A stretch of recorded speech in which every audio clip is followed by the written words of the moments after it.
Bonjour, j'aimerais vous parler des versets sataniques de Salman Rushdie. Alors, je ne suis pas spécialement un défenseur, je ne veux pas me porter en juge de qui que ce soit dans cette affaire-là. Je me suis débattu pendant plusieurs mois pour ne pas faire ce sujet. Je me disais, ça n'a aucun intérêt que moi, enfin je suis personne pour faire ce sujet-là. Alors, en même temps, c'est quelque chose qui me touche beaucoup. C'est quelque chose qui me touche beaucoup. Je me suis retrouvé incapable de faire quoi que ce soit d'autre comme vidéo, à part cette vidéo-là que je fais aujourd'hui.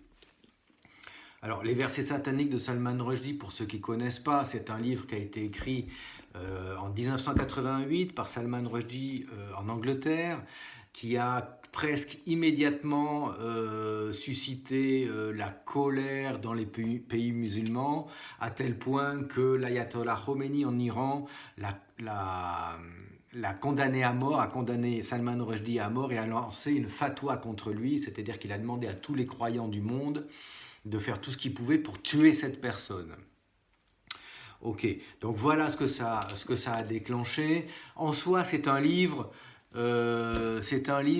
bon, qui m'a pas forcément passionné sur les 200 premières pages.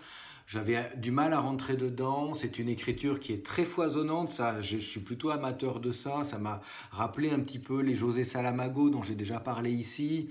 Des phrases qui partent un petit peu dans tous les sens, un style très riche. En général, j'aime bien, mais bon, je ne sais pas exactement à quoi ça tient. Voilà, je suis beaucoup moins enchanté qu'avec d'autres auteurs. Ça tient peut-être aussi à la traduction, c'est compliqué. Hein. C'est un livre qui a été écrit en anglais, qui a été traduit en français. Donc bon, qu'est-ce qui passe dans la traduction, qu'est-ce qui ne passe pas. Donc c'est très difficile de juger un bouquin de ce type-là. Ce qui est sûr, c'est que c'est un livre d'une grande liberté, c'est un livre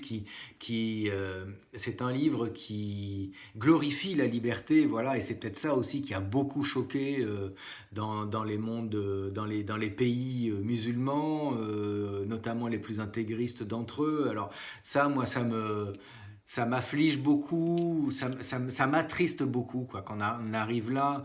Bon, alors moi, je me méfie énormément de la religion. Je suis plutôt alors, je ne suis pas athée, mais je suis agnostique, c'est-à-dire que je me bats vraiment contre toute forme de prétention, de connaissance sur ces sujets-là de la part de l'espèce humaine. Donc, tout ce qui est religion et qui dit ça s'est passé comme ça, regardez, c'est écrit, c'est dans le livre, c'est exactement ça, la vérité, la réalité, etc.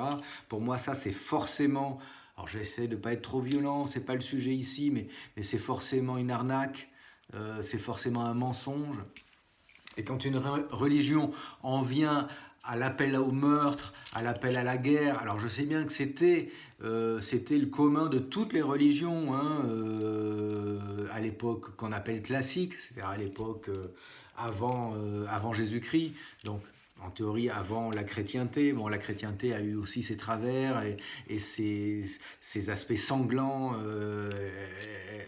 Elle n'a à envier personne sur ce plan-là. Donc le sujet ici, c'est absolument pas de défendre une religion face à une autre, vraiment, vraiment pas. Moi, ce qui me choque, c'est cette violence dans laquelle, alors j'allais dire sombre, pour moi c'est un naufrage, cette violence dans laquelle sombre le monde arabe. Alors cette fois-ci, je vais utiliser le mot arabe, qui n'est pas forcément musulman, c'est pas forcément c'est pas forcément systématique d'être musulman quand on est arabe, hein, ça ne veut pas forcément dire la même chose. C'est très compliqué quand on est arabe de ne pas être musulman, en tout cas, et de s'afficher comme ça. Salman Rushdie n'est pas d'origine arabe, mais il est d'origine indienne et d'origine musulmane. Et ça lui a énormément été reproché d'être d'origine musulmane et d'écrire ça. On l'a accusé, d'ailleurs ces juges qui l'ont condamné à mort l'ont accusé d'apostasie, ce qui est encore plus grave que d'être athée. Être athée, c'est de ne pas croire en Dieu. Alors ça, c'est un crime pour l'islamisme le plus rigoriste. C'est un crime qui mérite également, il me semble, la condamnation à mort. Mais lui, il est apostasique, c'est-à-dire qu'en plus non seulement il ne croit pas en Dieu, mais il est né musulman, donc il a dû renier son Dieu au cours de sa vie. Alors, je ne crois pas que Salman Rushdie ait jamais renié quoi que ce soit. C'est simplement quelqu'un, je pense, qui est pas fort. Enfin, on n'en sait rien en fait. Est-ce que s'il faut, il est musulman pratiquant, Salman Rushdie. Moi, en tout cas, j'en sais rien. En tout cas, il a jamais renié. Enfin, c'est pas du tout le sujet de ce livre-là. En tout cas, c'est pas du tout le sujet de ce livre-là, ni même de taper particulièrement sur l'islam. Mais bon, il n'empêche que pour un musulman rigoriste, c'est encore pire que d'être un mécréant qui n'est pas dans le monde musulman et qui ne croit pas au Dieu des croyants. C'est encore pire d'être né musulman et de quelque part renier son Dieu, que ce soit par défaut ou de façon active. Et il a été également accusé de conspiration contre l'islam. Alors ça, voilà, c'est le péché suprême. Donc pour ces gens, les versets sataniques, c'est un brûlot anti-musulman, anti-islam. Alors que c'est pas foncièrement ça, hein, ça tire pas à boulet rouge sur l'islam. Alors, bon, ben, ceci étant dit, Salman Rushdie, c'est un esprit libre et il rit de la religion, en fait, dans ce livre-là, ce qui est sans doute encore pire pour les grands musulmans gardiens du dogme ultra-intégriste. Bon, ce qui est certainement encore pire, mais il leur tape pas dessus, quoi. C'est pas son sujet, il en a rien à faire, et c'est ça qui est encore certainement plus dur pour le monde musulman, c'est que c'est pas le sujet, la religion n'est pas vraiment le sujet. Alors, tout le livre en est imprégné parce que c'est l'histoire. C'est l'histoire de deux personnages. Il y a un personnage qui s'appelle Djibril, qui se retrouve malgré lui à se transformer en ange. C'est une référence à l'ange Gabriel qui aurait inspiré, dicté les versets du Coran au prophète. Et il y a un autre personnage qui s'appelle Saladin et qui est en train de se transformer également malgré lui en diable, en bouc avec les sabots, etc. Il subit une métamorphose physique qui le terrorise et il ne comprend pas ce qui lui arrive. Voilà, c'est l'histoire de ces deux personnages qui sont à l'origine, au début du roman, qui sont des amis et qui vont se retrouver des ennemis par la force de ces forces-là qui vont les traverser et qui n'acceptent pas ni l'un ni l'autre, Et on va finir par... l'histoire va finir par se transformer, par dépasser complètement ce conflit qui s'inscrit dans une forme religieuse, et ça va aller vers des choses d'ailleurs beaucoup plus à la fois triviales et d'ailleurs triviales et mesquine et déplorable d'ailleurs. Hein. Enfin, voilà, ça va se transformer en des choses très triviales, voilà, des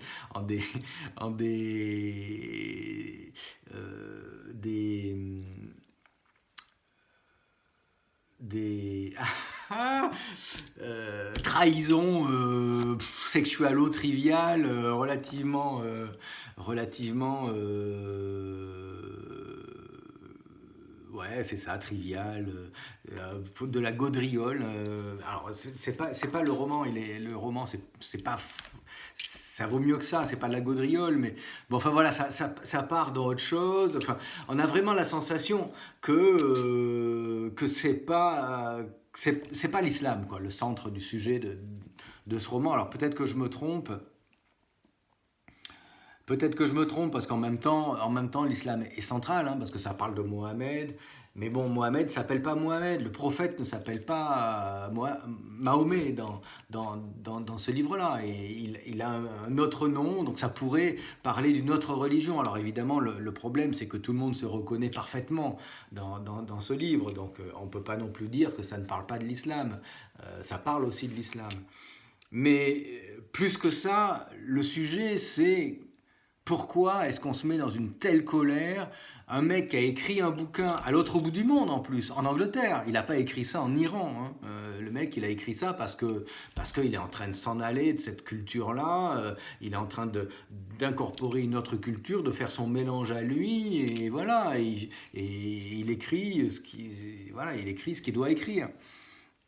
Pourquoi se mettre dans une telle colère noire et vouloir aller à l'autre bout du monde, tuer des gens parce que ces gens-là ne penseraient pas la même chose que vous, seraient en train de cracher sur vos croyances et quand bien même, alors moi je suis pas pour cracher sur les croyances des autres, hein, j'aurai sans doute l'occasion d'en parler par ailleurs, je trouve que c'est pas une bonne idée, c'est pas une bonne idée de piétiner les croyances des autres, aussi déplorables puissent-elles nous paraître, voire même risibles. Voilà, bon, c'est difficile à expliquer comme ça en quelques mots. Ça met en jeu, ça met en jeu ça met en jeu quelque chose qu'on appelle une espèce de... On rentre dans une espèce de guerre de civilisation, alors que personne n'a jamais réussi à créer une véritable civilisation encore sur cette planète. Donc c'est vraiment très très très triste, quoi. Alors pourquoi est-ce que ça m'atteint comme ça? Quel est l'intérêt d'en parler aussi ici? Moi, ça c'est difficile de faire cette vidéo parce que là je suis en train de parler de choses qui pour moi sont complètement planétaires, qui traversent l'histoire. Moi, je suis qu'une toute petite bille, une petite crotte de bique au milieu de tout ça, mais en même temps, je ne peux pas m'empêcher d'en parler parce que ça me touche, ça me traverse, c'est une histoire de communautés humaines qui se déchirent jusqu'à des crimes absolument infects, jusqu'à des colères absolument incroyables.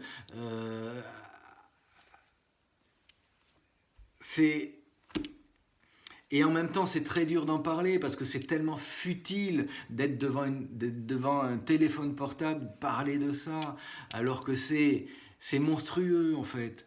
Et des gens sont venus tuer des caricaturistes le 7 janvier 2015 parce que ces gens-là avaient republié des caricatures de leurs prophètes. Alors certes, moi je trouve pas ça très malin.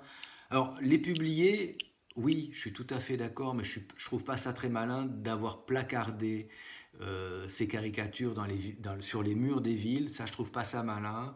Et je trouve pas ça malin de les avoir montrés à la télévision non plus. Alors on en reparlera, hein, ça parle de la liberté d'expression. Je pense qu'il y a une responsabilité quand même quand on prend la parole. Il faut faire un petit peu attention. Alors moi je suis pour une liberté d'expression totale, mais totale à condition de ne pas le mettre sous le nez des gens à leur insu ou contre leur gré, ou de force, quoi. On ne va pas montrer des images de force à des gens, on ne va pas même dire des choses à des gens de force, n'importe quoi, on ne va pas dire n'importe quoi à des gens. Je pense qu'il faut une liberté d'expression totale, mais dans le cadre du livre. Je pense qu'il faut faire attention à ce qu'on porte dans l'espace public. Il faut faire attention à ce que les gens peuvent être amenés à se prendre dans la figure sans l'avoir demandé. Je pense qu'on a le droit de ne pas avoir envie de se prendre n'importe quoi dans la figure à tous les détours de rue. Alors là, ça s'est passé avec des histoires de caricatures de prophètes, mais imaginez que demain on dise qu'il n'y a pas de raison qu'il n'y ait pas de la pornographie sur tous les murs de nos villes, c'est la liberté d'expression. Pourquoi est-ce qu'on aurait moins le droit de mettre de la pornographie partout sur les murs de nos villes plutôt que des caricatures de prophètes? Et effectivement, pourquoi? En vertu de quoi? Non, je ne pense pas que ça enchanterait beaucoup plus les ayatollahs des pays musulmans. Mais voilà, mais le truc, c'est que c'est pas le contenu le problème. C'est pas le contenu qui est problématique, c'est le média. C'est d'aller mettre sous le nez des gens tout et n'importe quoi. C'est ça le problème. Mais on en reparlera. On en reparlera. Parce qu'on peut tout mettre dans des livres. à condition de faire attention à ce qu'il y a sur la couverture, sur la quatrième de couverture. À partir d'un livre, moi ce que je trouve extraordinaire dans un livre, c'est qu'on choisit d'y aller dans le livre. Okay, on peut être prévenu, attention, il y a ceci, cela dans ce livre, il y a des choses qui peuvent choquer telle ou telle personne, voilà, etc. Mais après, on choisit d'y aller ou de ne pas y aller dans le livre. Et c'est ça la grande force du livre. Une fois qu'il est fermé, personne ne peut y aller. Personne.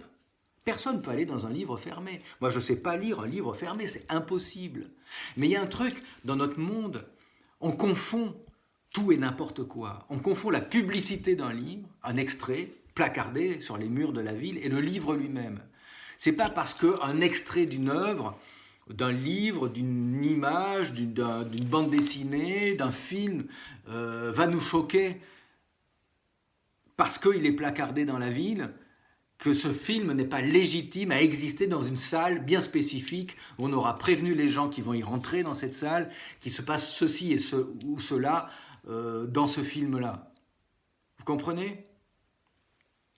Moi, le problème, c'est la publicité. Voilà, je dis le mot. La publicité, c'est l'image qu'on n'a pas choisi de voir. C'est l'image qu'on veut nous faire voir pour nous influencer ou nous amener à acheter quelque chose. Le problème, c'est l'immédiateté. L'immédiateté, l'absence de médias. C'est-à-dire qu'on n'a pas choisi d'ouvrir un média et on se prend quelque chose. Ça devrait être réglementé. Mais vous comprenez bien que ça pose un problème. Parce que ça pose le problème de la publicité, justement. La publicité, si elle n'est pas libre, il y a tout un tas de gens qui ne vont pas être contents du tout parce qu'on va aller trifouiller dans leurs affaires, on va leur dire, bon, on le fait déjà, on va leur dire, bon, non, la pornographie, dans la publicité, non, l'alcool, dans certaines publicités, en plus c'est autorisé dans certaines publicités, donc on a commencé à faire, on est capable de faire le tri. Mais bon, l'alcool, la cigarette sur les placards dans les villes, sur les affiches dans les villes, non. On est capable quand même de légiférer un petit peu, mais de façon embryonnaire. Mais justement, c'est là où il faut faire très attention à ce qu'on dit, parce que moi je pense qu'on est légitime, on doit faire attention à la sensibilité des gens, oui. La sensibilité, elle peut être religieuse, elle peut être humaine, elle peut être politique, elle peut être sexuelle, sensuelle, elle peut être tout ce qu'on veut. Il faut faire attention à la sensibilité des gens. Et ça ne veut pas dire que les gens sont... ça ne veut pas dire faire de la sensiblerie. Ça veut dire respecter les autres. C'est ça que ça veut dire. Et le problème, c'est l'immédiateté. Ce n'est pas les médias.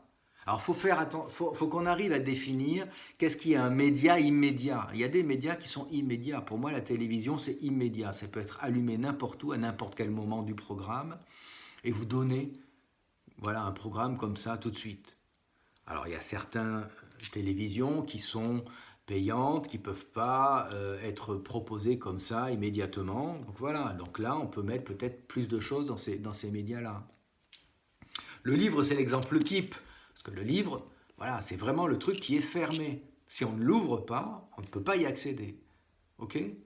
Et ce qui doit être réprimé, ce n'est pas le contenu du livre, c'est la personne qui va le prendre et t'obliger à le lire ou à voir, ou qui va te citer quelque chose qui va être choquant, qui va être bouleversant pour toi. Il faut faire attention. Donc, moi, je défends un livre comme ça. En plus, il est drôle. Au bout de 200 pages, j'ai commencé à rentrer dedans. Franchement, ça valait la peine parce que c'est vraiment un livre qui est protéiforme, qui est très chouette. C'est à lire, vraiment. Mais il ne faut pas s'énerver avec ça. Voilà. Il ne faut pas s'énerver avec ça. Et j'ai jamais vu, alors j'ai pas suivi de près les déclarations de Salman Rushdie, mais je l'ai jamais vu montrer au créneau contre l'islam, Salman Rushdie. Je pense pas que ce soit l'objet que ce soit son propos, quoi. C'est aussi ça qui est triste. Et moi, ce qui m'attriste beaucoup dans cette histoire, c'est que moi, le soir du 7 janvier 2015, je suis devenu raciste. Je suis devenu anti-arabe. Je me suis dit, ce jour-là, ça y est, je suis raciste. Je ne pourrai plus mettre le pied dans un pays musulman.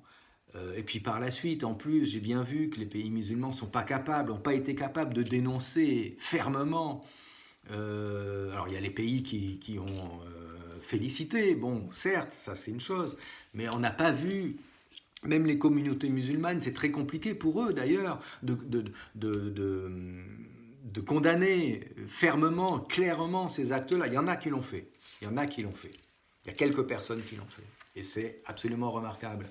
Mais voilà, on a quand même l'impression qu'il y a tout un tas de pays qui sont d'accord avec ce qui s'est passé, au fond, quelque part, qui laissent faire en tout cas, qui ne combattent pas violemment cette barbarie.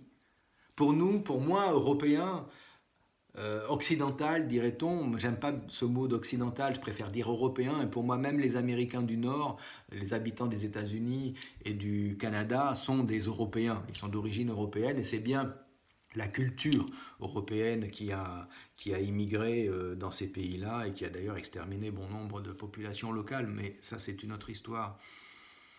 Donc pour un Européen comme moi, c'est très triste cette barbarie-là. Et pour moi, c'est une barbarie. Et il faut qu'on la dépasse. Mais parce que pour moi, il faut qu'on dépasse les religions. Pour moi, alors je l'ai dit, je suis agnostique, je ne suis pas athée. J'ai une spiritualité, je défends le droit à la spiritualité. Et moi, j'ai envie qu'elle soit strictement personnelle, la spiritualité. Et qu'on ne vienne pas me dire ce que je dois croire. D'ailleurs, moi, ce que je crois, ça n'a pas grand-chose à voir avec ce que essayent de m'inculquer les gens qui sont autour de moi, encore moins la société. C'est mon interprétation de l'univers, en fait, ma spiritualité. Voilà, elle est à moi. Alors, j'ai essayé d'en donner quelques descriptions par-ci par-là, mais bon, voilà, parce que j'ai envie de la présenter.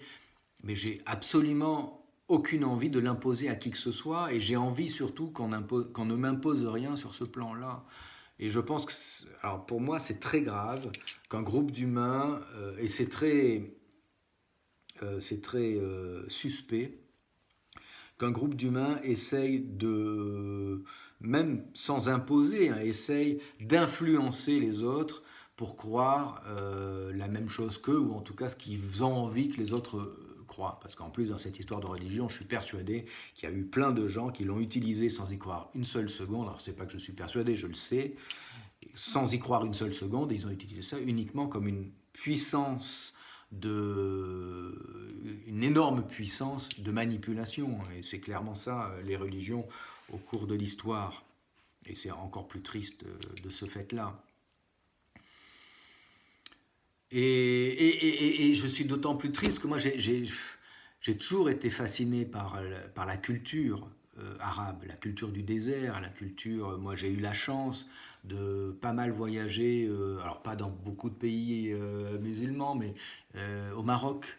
J'ai eu la chance de travailler au Maroc, j'ai été comédien, j'ai fait des tournées au Maroc, y compris dans le désert occidental, et ça a été absolument merveilleux, rencontrer des gens absolument merveilleux, alors avec un grand décalage, certes, mais on sent qu'il y a quelque chose, et puis enfin, on sent que...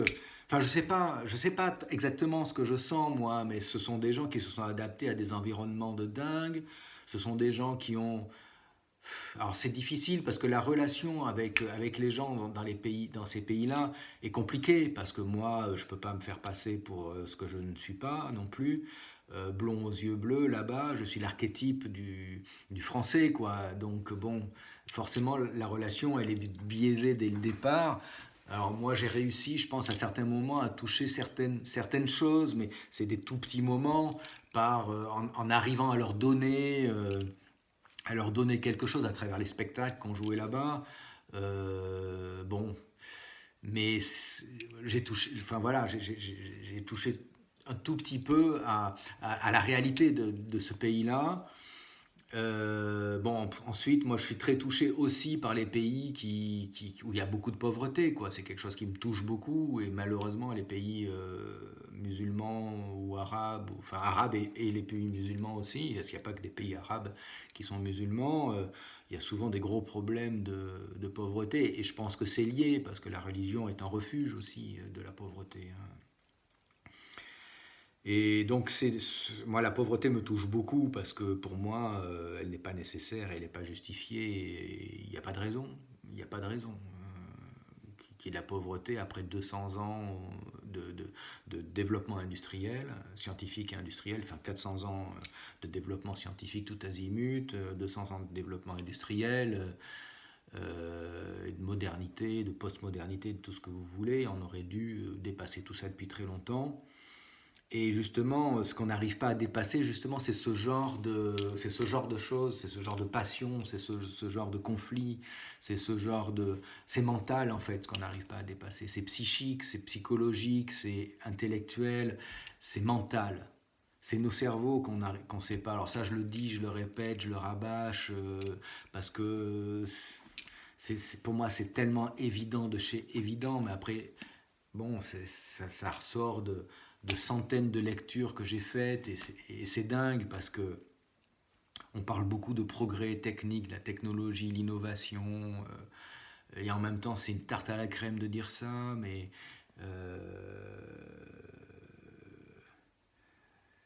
ça sert à rien enfin, l'enjeu il est dans nos têtes. L'enjeu il est dans on a un, alors je pense que je le développerai dans d'autres vidéos, c'est difficile d'en parler comme ça en 2 secondes, mais c'est le progrès qu'on a à faire. Le progrès qu'on a à faire, c'est pas un progrès technologique. Le problème du progrès technologique, c'est qu'il nous donne de plus en plus de puissance et que cette puissance, on ne sait pas l'utiliser parce qu'on n'a pas évolué dans nos têtes, on n'a pas évolué dans notre sagesse, dans la gestion de nos pulsions, de nos passions, de nos besoins, de nos désirs, de nos plaisirs, de nos relations. Et tout ça, on le cultive d'ailleurs de moins en moins, on l'éduque de moins en moins, on le transmet de moins en moins, et on va tête baissée dans la catastrophe. Mais la catastrophe, c'est même pas l'écologie, la catastrophe, là, ça ce n'est qu'une conséquence. Alors c'est même pas une conséquence d'une bêtise, c'est pas qu'on est bête, c'est qu'on se donne pas les moyens, on s'est jamais donné les moyens. Enfin si, on a essayé à certains moments très, très courts dans l'histoire, de certains pays, de certaines zones, on s'est donné, il y a des gens qui ont réussi à écrire d'ailleurs des œuvres incroyables, formidables, qui font avancer la pensée humaine, mais cette avancée-là, elle ne se traduit pas, elle ne se transmet pas, elle n'arrive pas à se transmettre dans le monde, quoi. Moi, je suis passionné de philosophie, je suis désespéré, je suis très très triste que toute cette philosophie qui existe depuis des millénaires, elle ne trouve pas sa traduction dans le monde, dans nos sociétés, dans notre organisation, dans notre façon de construire les choses. Et je suis arrivé à la conclusion d'ailleurs que c'était impossible qu'elle ait une implication réelle dans le monde réel. D'ailleurs, Platon rêvait d'une cité où les rois seraient philosophes, où les philosophes seraient rois, mais bon, en même temps, Platon, bon, ben, on peut pas adhérer complètement à son projet, quoi. Et puis ça veut dire quoi? C'est facile de dire ça. Il faudrait que les rois soient philosophes. Bon, ben, il y en a quelques-uns qui se sont crus, j'allais dire qui ont fait semblant d'être philosophes, mais qui se sont crus philosophes. Et c'est les pires. Les pires sont ceux qui se croient intelligents. À quoi reconnaît-on un vrai abruti? C'est qu'il se croit intelligent. Les gens qui se croient intelligents, une seule seconde, sont les pires, évidemment. Quand on a essayé de comprendre un petit peu le monde dans lequel on vit, quand on a essayé de lire un petit peu, on se sent de plus en plus bête et on a de plus en plus honte d'être ce qu'on est. C'est même pas une honte d'être dans cette société où il y a des guerres ou qui ferait n'importe quoi. On a de plus en plus honte d'être ce qu'on est. Alors on essaye de ne pas avoir honte parce que il faut arriver à s'accepter, ça fait partie du chemin aussi, mais on a de plus en plus honte de nos limites, de nos basses capacités, et je suis certain que même Albert Einstein avait des limitations qui étaient énormes, et c'était quelqu'un qui était très très limité sur plein de plans. C'était quelqu'un d'exceptionnel, mais qui avait d'énormes limitations, et je suis sûr qu'il le savait. Mais voilà, et ça c'est dur, c'est dur d'en arriver là, voilà. Et ça, ce genre d'événement, ça c'était il y a presque 40 ans, il y a 35 ans que ça a été publié, 34, 35 ans, je sais plus, 36 ans, que ça a été publié.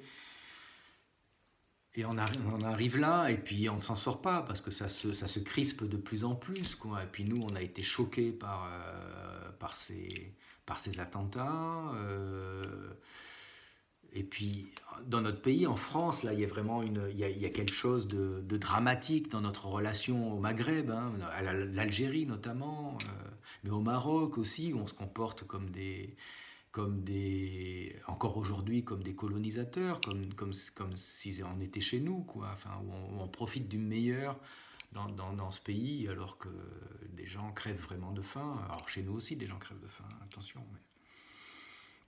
Mais c'est compliqué ce rapport qu'on a. Nous, on est directement, les Français, la France, on est directement impliqués au Maghreb, et on est pris là-dedans, et on ne sait absolument pas comment faire, et les choses se crispent dans des solutions à deux balles, d'un côté comme de l'autre, des rancœurs, des colères, de l'incompréhension, de l'incapacité à réfléchir, hein.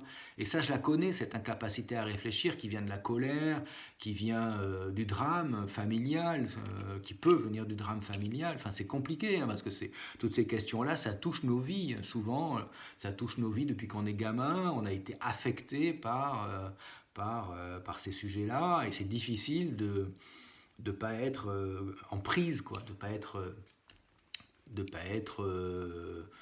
prendre un peu de recul, quoi. C'est difficile de prendre du recul avec tout ça, et c'est très passionnel, mais il n'y a pas que de la passion de croire, moi je crois en ceci et toi tu crois en autre chose. C'est des histoires de colonialisme, c'est des histoires de guerre anciennes, ancestrales et larvées qui continuent.